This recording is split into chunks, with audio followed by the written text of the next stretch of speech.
But this was to be the class of 1964, afraid of the future at last, who would select as the class song Terry Stafford's Suspicion.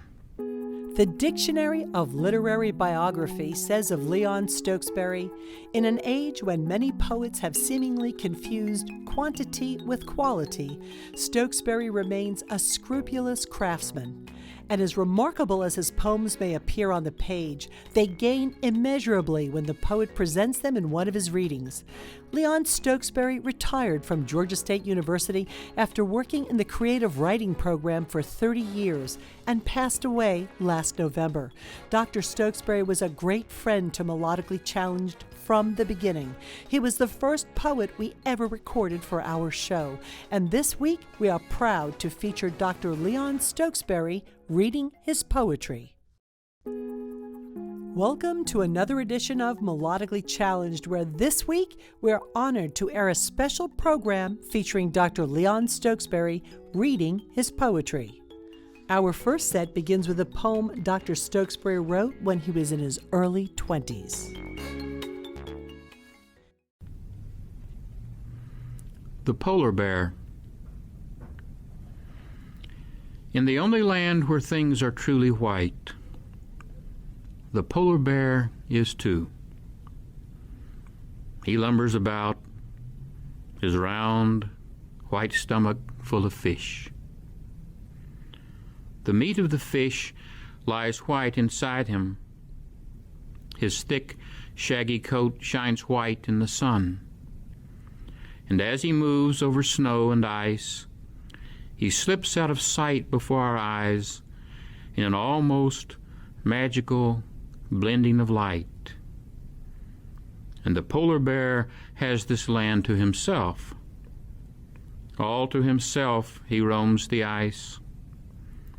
For very few creatures and fewer men can live with the always unbending of white.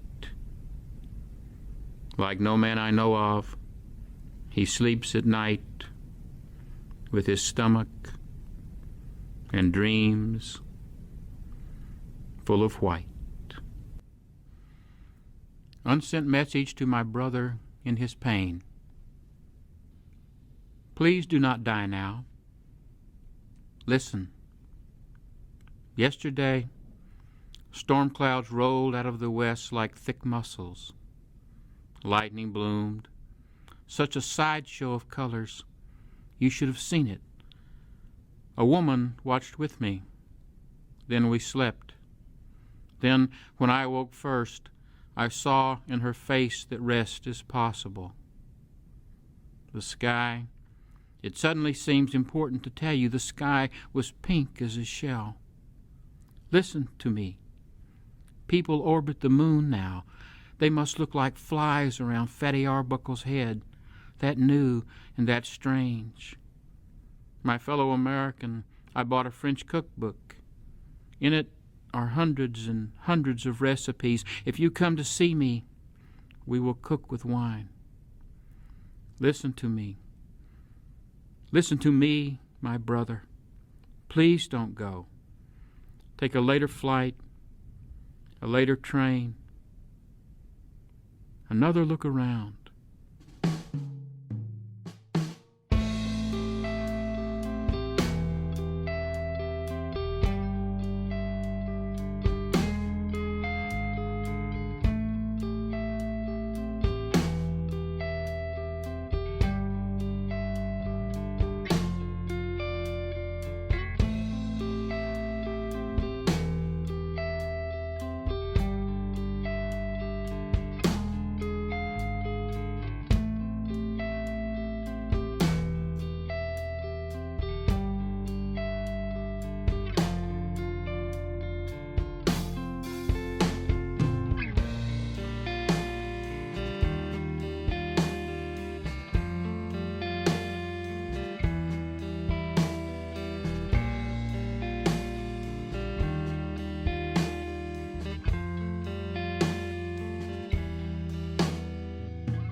You've just heard two poems by Leon Stokesbury, Polar Bear and Unsent Message to My Brother in His Pain. The song in that set was Gray Snow by Josh Woodward off of the album Breadcrumbs. This is Melodically Challenged, where yesterday's poetry comes alive and today's poetry rocks.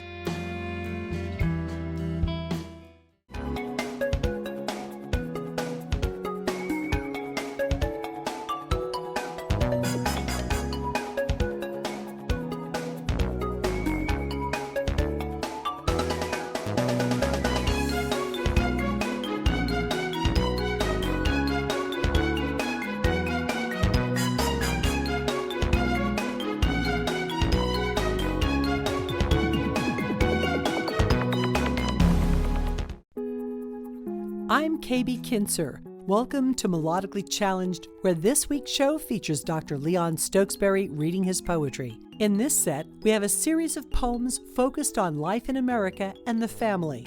R.S. Gwynne said that Stokesbury, in many of his poems, critiques the mythos of American family life that is forced on the public by advertising, television programs, and the other media of popular culture. Day begins at Governor Square Mall. Here, newness is all, or almost all, and like a platter full of Pope's noses at a White House dinner, I exist apart. But these trees now, how do you suppose they grow this high in here? They look a little like the trees I sat beneath in 1959, waiting with my cheesecloth net for butterflies. It was August and it was hot, late summer, yes. But already the leaves and trees were flecked with ochres and the umbers of the dead. I sweated there for hours, so driven, so immersed in the forest's shimmering life, that I could will my anxious self not move for half a day, just on the imagined chance of making some slight part of it my own. Then they came, one perfect pair of just hatched black and white striped butterflies, the white, lemon-tipped with light, in shade, then out, meandering, zebra swallowtails floating drunk in the sun, so rare to find their narrow, fragile, 2-inch tails intact. At that moment I could only drop my net and stare. The last of August, 1959. But these trees, now, climb up through air and concrete, never hot or cold, and I suspect the last Lepidoptera that found themselves in here were sprayed and swept away. Everyone is waiting, though, as before a storm, anticipating something. Do these leaves never fall? Now, and with a mild surprise, faint music falls. But no shop breaks open yet.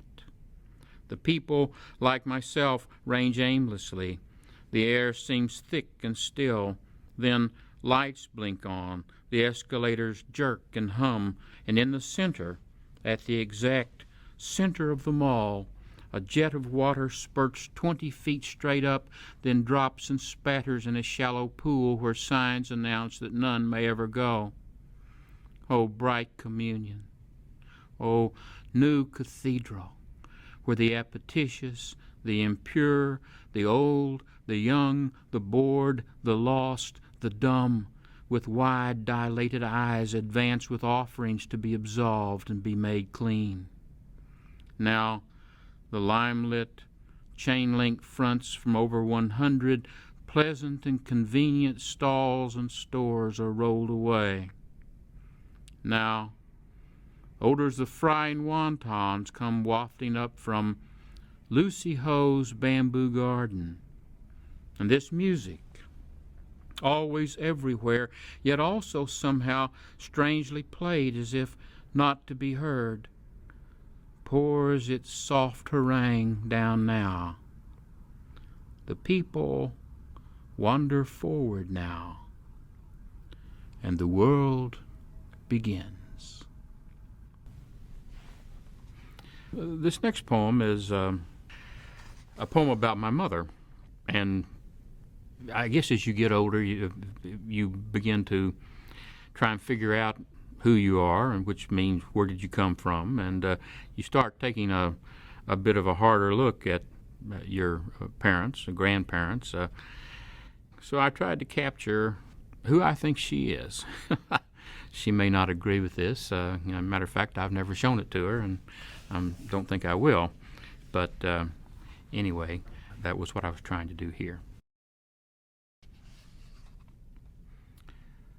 Listening to my mother's comic banter with sack boys and servers. It is in brief moments such as these that I know there is no God.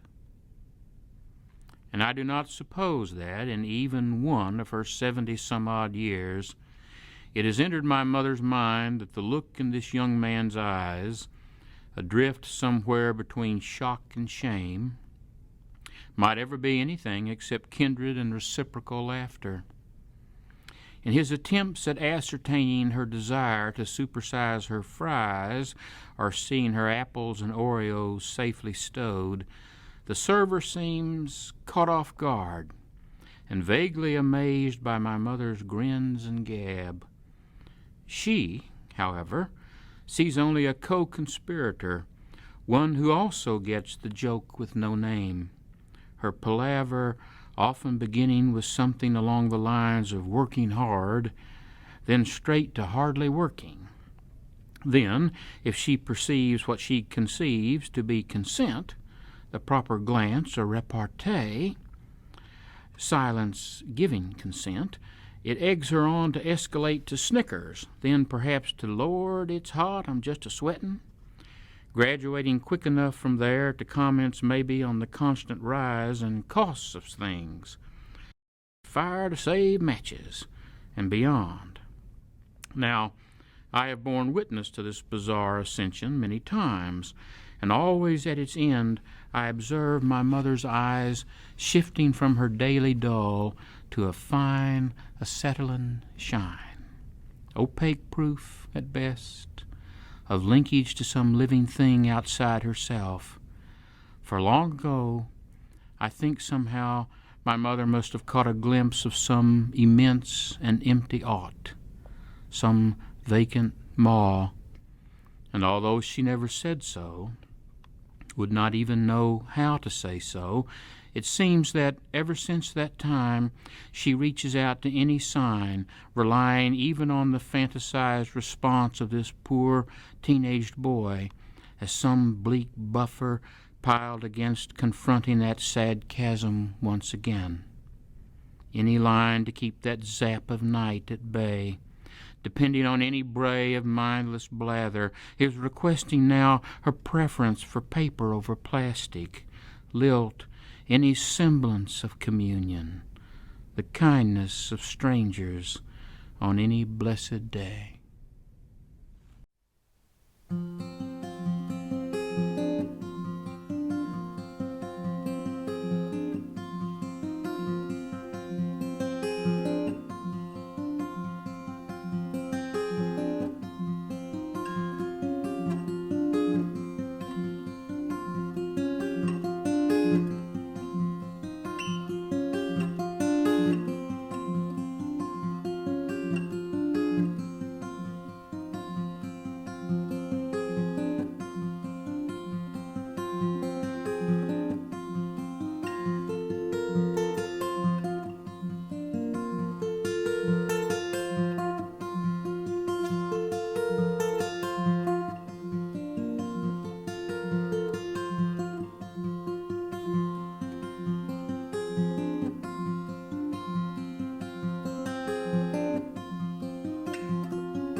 You've just heard Leon Stokesbury read his poems Listening to My Mother's Comic Banter with Sack Boys and Servers and Day Begins at Governor Square Mall. The song in that set was I Wonder What the World is Doing by Robert Farmer off of Solo Guitar Instrumentals EP. You're listening to Melodically Challenged.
I'm KB Kinser. You're listening to Melodically Challenged, and in this next set, we begin with one of Dr. Stokesbury's best known and one of our favorite poems of his, The Day Kennedy Died. The Day Kennedy Died. Suppose that on the day Kennedy died, you had a vision. But this was no inner movie with a discernible plot or anything like it. Not even very visual when you get down to admitting what actually occurred. About 2/3 of the way through fourth period senior civics, 15 minutes before the longed-for lunchtime, suppose you stood up for no good reason, no reason at all, really, and announced, as you never had before, to the class in general and to yourself as well, something is happening. I see something coming. I can see. And that was all. You stood there, blank. The class roared. Even Phyllis Hoffpower, girl most worshipped by you from afar that year, turned a vaguely pastel shade of red and smiled. And Richard Head, your best friend, Dick Head to the chosen few, pulled you down to your desk whispering, Jesus, man, Jesus Christ. Then you went numb. You did not know for sure what had occurred. But less than 1 hour later, when Stella, despised Vandenberg, teacher of 12th grade English, came sashaying into the auditorium, informing left and right as many digesting members of the student body as she could of what she had just heard, several students began to glance at you, remembering what you'd said. A few pointed, whispering to their confederates, and on that disturbing day they slinked away in the halls. Even Dick Head did not know what to say. In fifth period advanced math, Principal Crawford played the radio over the intercom, and the school dropped deeper into history. For the rest of that day, everyone slinked away, except for the one moment Phyllis Hoffpower stared hard, the look on her face asking, assuming you would know, will it be okay? And you did not know. No one knew. Everyone staggered back to their houses that evening, aimless and lost, not knowing, certainly sensing something had been changed forever. Sills be high forever, that is our claim. Never, no, never will we lose our fame. You often sang. But this was to be the class of 1964, afraid of the future at last, who would select as the class song Terry Stafford's Suspicion. And this was November. Even in Texas, the month of failings, month of sorrows, from which there was no turning. It would be a slow 2-month slide until the manic beginnings of the British invasion, 3 months before Clay's ascension to the throne. But all you saw walking home that afternoon were the gangs of gray leaves clotting the curbs and culverts, the odors of winter forever in the air, cold, damp, bleak, dead, dull, dragging you toward the solstice like a tide.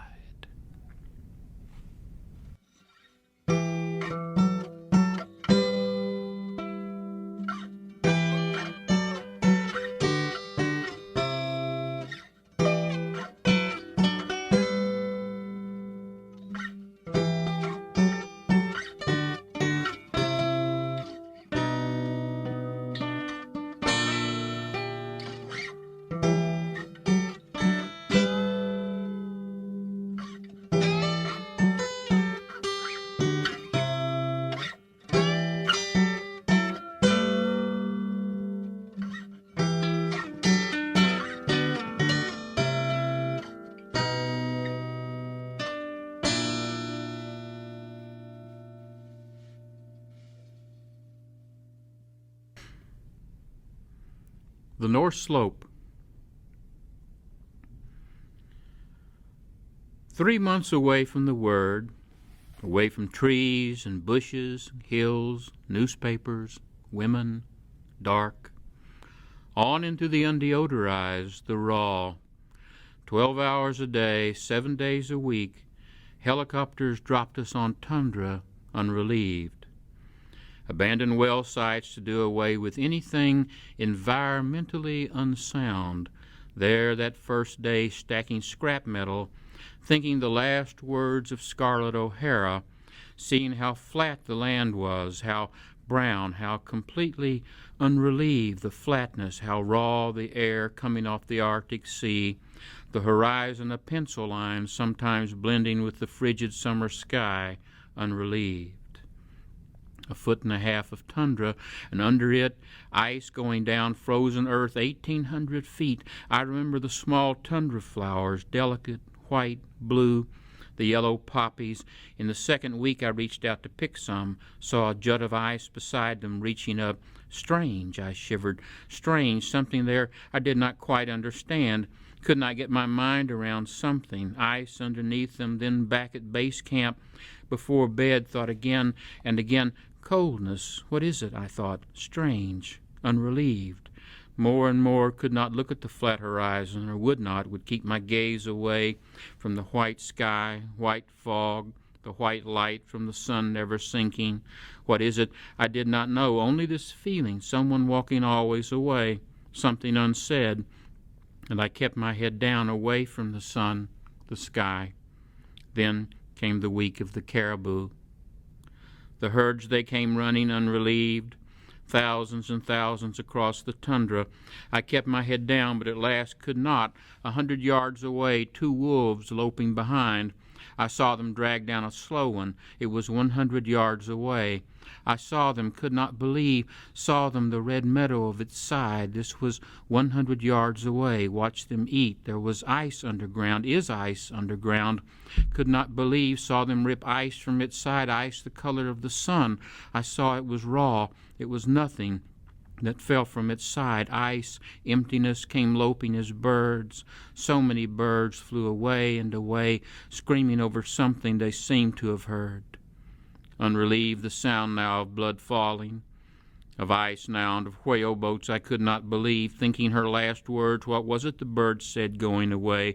What was it the ice whispered raw? Could not lift my head. The jet trail sagged over Dead Horse and drifted away. Here, where you aim the harpoon, sailor, see it surface, see it wallow unrelieved, see it dive here where the weight is, the ache for anything not dropping away. She breaches, they cried, and that image charging my head, all that white reaching up, that vacuum revealed, unrelieved, and the froth, all the spray, and it sinking back under, leaving me asking for some other thing, for some other way, asking time to turn, to forget what is there, what is not. Everywhere birds kept flying away. But scarlet, scarlet, this is the place where tomorrow never comes. The sun like red ice, searing always the summer, the land of absence, of nothing, of cold, of no night, the wind blowing frozen off the Arctic Sea.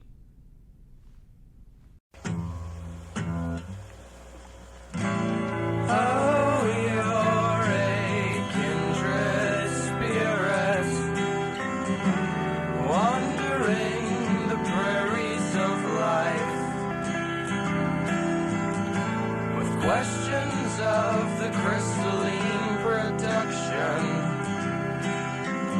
meritorious expletives fill the interrogatives.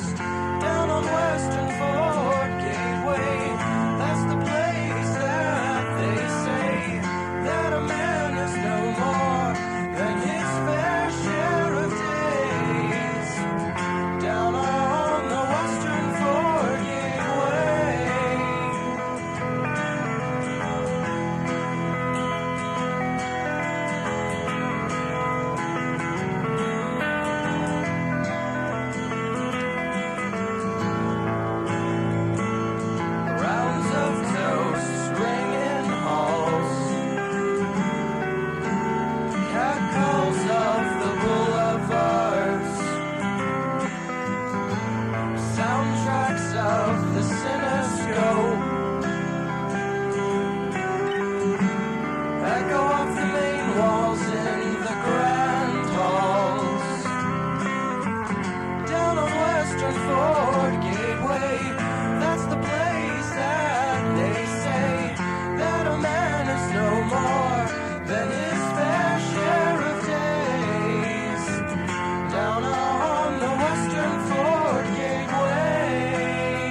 Nemiroff's a primer of the daily round, held as a mirror up to nature. What, for instance, do you suppose might prove to be the significance if I were to dismiss class 15 minutes early tonight, and each of you, as you stride out into the descending purple cloaks of dim and gloom, each of you reaching your sundry parking lots just a bit lighter because of this slight but sudden surprising slip of time, each of you igniting your probes, explorers, mirages, and charades, and tooling back into traffic beneath the Cimmerian dusk. What now might the import prove to be as you stream toward your various destinations, surrounded by a completely different array of vehicles than if I had set you free at the usual 7:30 instead of 7:15? And what consequence, do you suppose, might be claimed if the car in the lane next to you, odd car, bad car, old car, Volkswagen of some kind, swerves rapidly into your lane, creating a decidedly unpleasant union, and, in the same way a concrete bust of Elvis, placed upon a 3-foot concrete pedestal in your own backyard, becomes the emerald ivy that it's set among, And like the October umbra of oak and pine, that concrete bust of Elvis rests beneath becomes that bust of Elvis in return. Your bumpers intertwine, osmotic becomings beneath the bleak black sky. And as you stumble enraged from your car, say cobalt blue sable, you see with such clarity the immediately beloved other, trembling, stunned, numb, not at all the jousting argumentative you had preconceived. And as you stand there, lonely too, at the murky, swirling center of an empty ocean, exchanging State Farm insurance cards, telephone numbers too, you hold the two cards in your hand, side by side, thinking, these insurance cards are like these cars, conjunctive. These cars like the two of you, or they could be, couldn't they, you think, and cast a quick glimpse as she slides, but slowly, back inside. Latin eyes and lashes, looking down, skin shining, silk beneath her Volkswagen's interior lighting. Things can become analogous, can't they, just by being placed in tandem, just by happening in a line? You want only to forgive her now, to let her know she is already forgiven, more to ask her to forgive you, not for what you've done, but what you might do someday in some distant year, distant town, grit in the bed, the incessantly noisy motel ice machine across the hall. And for a second you are sure she would, if you might ask, if only you were not too yaller-bellied to begin. Why, even art holds up such random linkages, you almost say, hail in August, summer snow, desert rain. But the moment is gone, ephemeral, like little powdery flecks of glaze falling off the donut of the world. Young man with thumb-up butt. And now she is smiling, thanking you, apologizing again. Oh, my contiguous, you think. Oh, my juxtaposed. She looks down once more, then drives off, pocked and pounded, but able, so it seems, to negotiate her path among the massive, dark turbidity. And thus it begins. A week goes by. Your nerve returns. Then you do call and ask her to dinner, and a year goes by before you marry, and then 9 years go by, 10 years total from this very night and my releasing you soon enough into the seemingly desultory caprice of evening. Oh, my adjacents. 10 years before the blood and public pain and lies and her living somewhere close to Albuquerque last you heard. But still you can remember those long lashes looking down, still life with red pepper, handing you her State Farm insurance card as if it were this very night, tonight, which it is, the vision undiminished, pungent, strong, like that lingering tang left on the tongue from consuming a more than acceptable gorgonzola. And then it is you recall this lecture, remember these 15 minutes, discern at last what consequence might be claimed. Nightshade, scimitar, guillotine, future plans for gunfire being brought to bear. So, go now, my tangentials. Wind your weary ways out amidst this mere shank of the gloaming.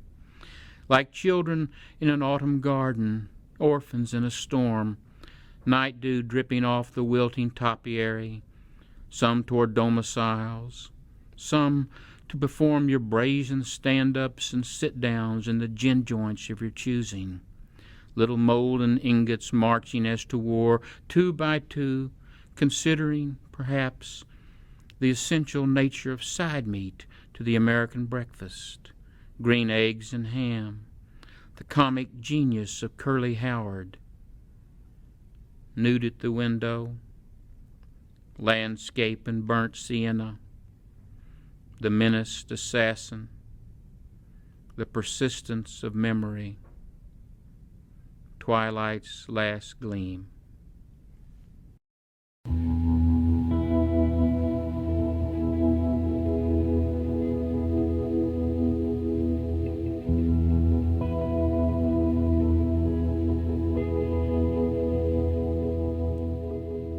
You have just heard Leon Stokesbury read 3 poems: The Day Kennedy Died, The North Slope, and Nemirov's primer of the Daily Round held up as a mirror to nature.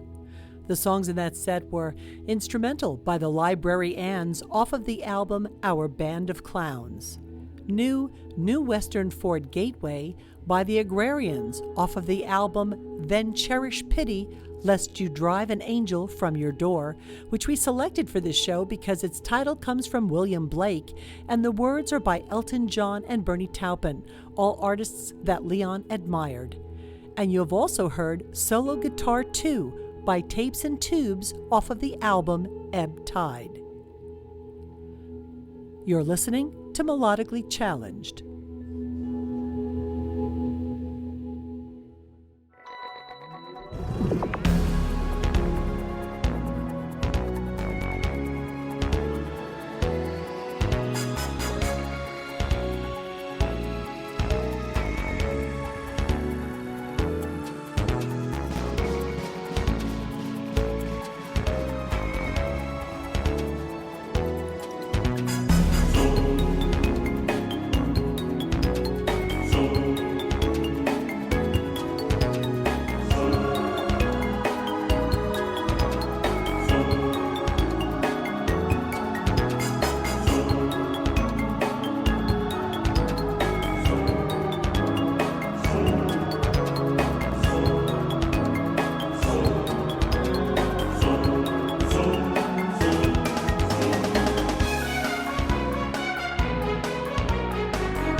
You're listening to Melodically Challenged, where in our last set of Leon Stokesbury reading his poetry, we begin with a poem inspired by real events in Georgia.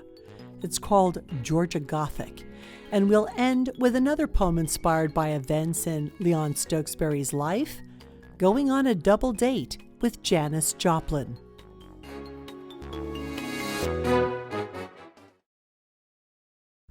Georgia Gothic. Once, long ago, there was a crematorium owner-operator whose thoughts were often elsewhere. Mornings he might see himself in the mirror and think, "My mind seems to have gone just a tad astray." Then he would wander down to the brambled woods behind his business for an hour's aimless saunter.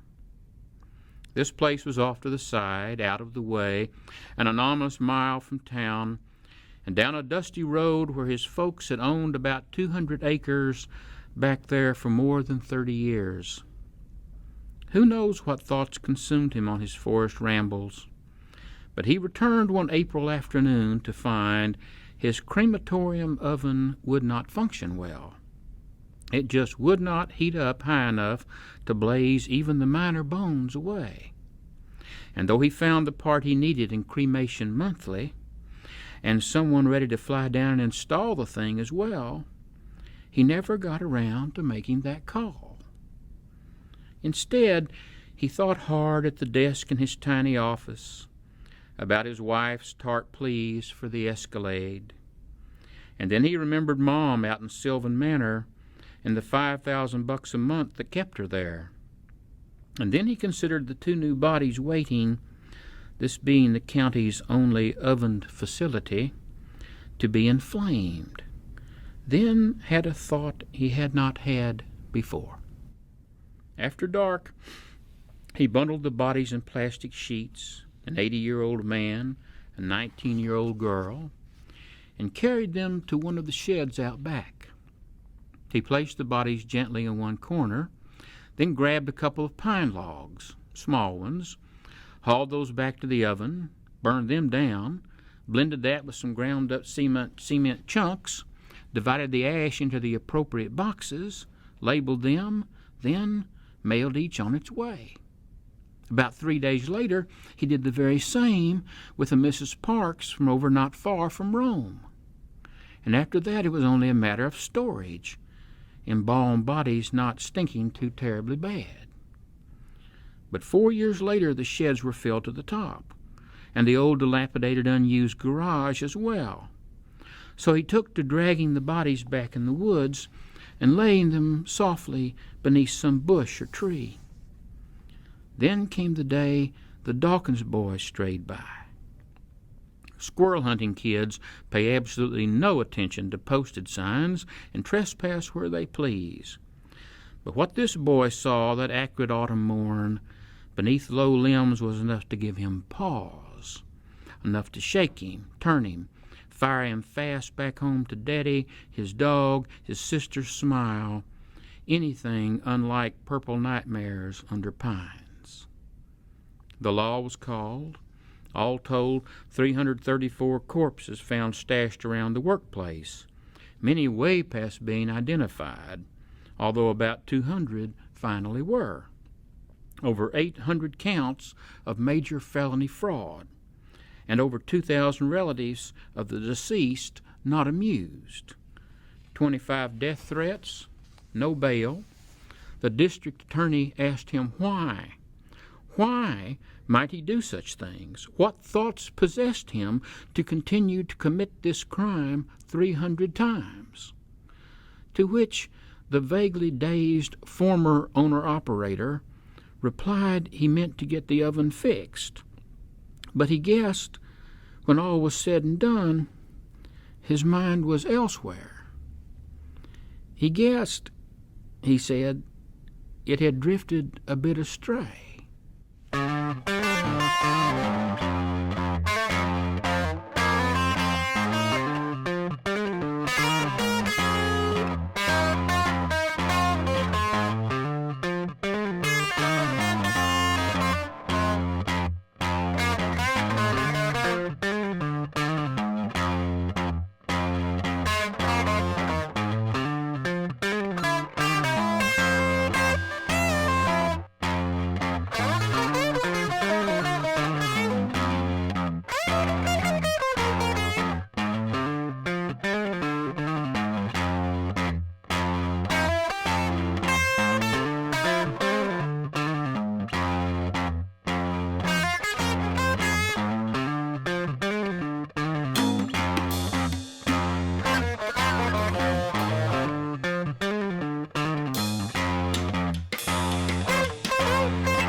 The luncheon of the boating party. Under the red and white striped awning, extended over the restaurant porch, the eyelids of these 14 sundry revelers seem to sag a bit, and that is because by now they are all just a little drunk. The party is as parties are. The people are talking, laughing. But in the upper left-hand corner, a man wearing a saffron straw hat, tilted jauntily down over his brow, stands slightly apart and silent against the thin balustrade. This man stands with his back arched, his chest out, and the large muscles in his bare arms self-consciously flexed. Certainly, he cannot be at ease. But then those who desperately hope to be loved rarely are. I say this because if one follows the man's gaze across the top of the canvas, across the party, to the upper right-hand corner, one sees that he is, I believe, staring at a young woman who has raised her hands to adjust her hat or her hair, or to cover her ears so as not to hear what the two men talking to her are saying. The two men are smiling, and one has taken the liberty of slipping his arm round her waist. The young woman is the only person in the boating party being physically touched, and though she seems oblivious to it, the man in the saffron hat is not, and is not much amused by it either. Then, as the eye roams over the rest of the festive scene, the quiet joke of the artist begins to emerge. For, although a half-dozen conversations continue on, half of these people are not even seeing the person looking at them. They are looking at somebody else.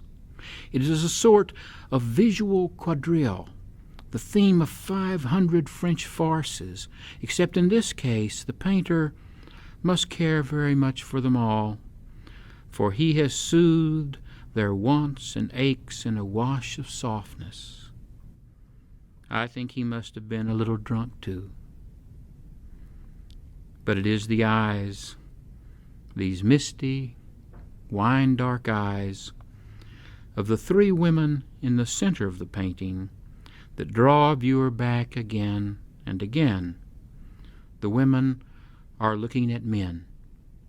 They are looking that way women sometimes look when they have had a little wine, and when they are listening to someone in whose presence they see no reason to be other than who they are, someone to whom, as a matter of fact, they wish to communicate how simple and gentle life can sometimes be, how amniotic even, as it seems to them now.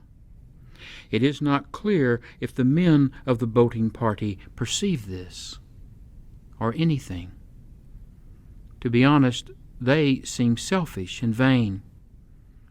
But the artist sees it, and this is his gift. This warm afternoon, his funny story to tell again and again. A day of blue grapes and black wine, of tricks of the eye, of the flow and lulls of time, and everything soaked in the light of sex and love and the sun. This poem is called Evening's End. And there is a pair of dates that go with it, 1943 to 1970. For the first time in what must be the better part of 2 years now, I happened to hear Janice in her glory, all that tinctured syrup dripping off a razor blade, on the radio today singing Summertime. And it took me back to this girl I knew, a woman really, my first year writing undergraduate poetry at the Mirabeau B. Lamar State College of Technology in Beaumont, Texas, back in 1966. This woman was the latest in a line, the latest steady of my friend John Coyle that spring, and I remember she was plain. She was short and plain, and wore her brown hair up in a sort of bun and back that made her plainer still. I don't know where John met her, but word went round she had moved back in with Mom and Dad down in Port Arthur to get her head straight, to attend Lamar, to study history, after several years in San Francisco, where she had drifted into a bad scene taking heroin. I was 20, still lived with Mom and Dad myself, and so knew nothing about bad scenes. But I do remember once or twice each month that spring, John would give a party with this woman always there. And always as the evening's end came on, this woman, silent for hours, would reveal from thin air her guitar, settle in a chair, release her long hair from the bun it was in, and begin. Her hair flowed over her shoulders, and the ends of the strands of hair, like tarnished brass in lamplight, would brush and drag across the sides of the guitar as this woman bent over it. How low and guttural, how slow and torch-lit, how amber her song, how absolutely unlike the tiny nondescript a few minutes before. And I remember also, from later on that spring, from May of that year, 2 nights in particular. The first night was a party this woman gave at her parents' home. Her parents' home was beige. The bricks the parents' home was built with were beige. The entire house was carpeted in beige. John's girl greeted everyone at the door, a martini in one hand and a lit cigarette in an oriental ivory cigarette holder in the other, laughing for once and tossing back her long brown hair. All the women wore black full-length party dresses, and I remember the young woman's father, how odd he seemed in his charcoal suit and tie, his gray hair, how unamused. Then John Coyle was drunk. He spilled his beer across the beige front room carpet, that darker dampness sinking in. The father vanished from the scene. The next week we double dated. I convinced John and his girl to see a double feature, Irma LaDouce and Tom Jones, at the Pines Theater. And I can recall John's girl saying just one thing that night. After the films, John was quizzical, contentious, full of ridicule for movies I had guaranteed he would enjoy. He turned and asked her what she thought, and in the softest of tones, a vague rumor of honeysuckle in the air, she almost whispered, "I thought they were beautiful." That was the last time that I saw her, the last thing that I heard her say.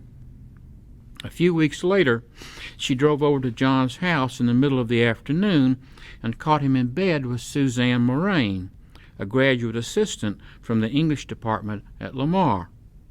John told me later that when she saw them in the bedroom, she ran into the kitchen, picked up a broom, and began to sweep the floor, weeping. When John sauntered in, she threw the broom at him, ran out the door, got in her car, and drove away. And from that day on, no one ever saw that woman in Beaumont again. The next day, she moved to Austin. And later on, I heard, back to San Francisco. And I remember when John told me this, with a semi-shocked expression on his face, he turned and looked up and said, "You know, I guess she must have really loved me." I was 20 years old. What did I know? What could I say? I could not think of anything to say, except, yes, I guess so. It was summertime. Thus runs the world away.